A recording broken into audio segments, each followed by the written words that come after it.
ចង់បដូរបរិយាកាសទៅសម្រាកលំហែកាយបែបបោះតង់ប៉ុន្តែមិនហ៊ានបោះតង់ក្នុងព្រៃព្រោះស្ងាត់ពេកចុះបើទៅកន្លែងដែលគេរៀបចំតង់ឲ្យស្រាប់វិញយ៉ាងម៉េចដែរ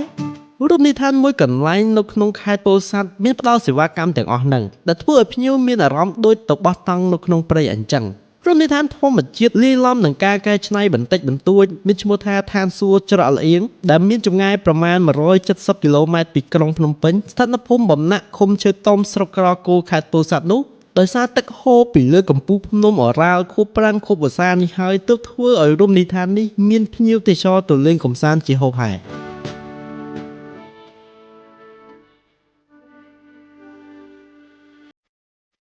ដោយនៅទីនោះមានសេវាកម្មជាច្រើនដូចជាការបោះតង់ការស្នាក់នៅផ្ទះលំហែកញ្ចុះអង្គុយជាប់មាត់ទឹកការអាំងសត្វការងូតទឹកលេងនិងជាពិសេសសម្រាប់យុវវ័យព្រោះទីនោះជាលក្ខណៈធម្មជាតិដែលយើងអាចចាប់ប្លង់ថតរូបខាងណាក៏ទទួលបានរូបភាពស្អាតដែរ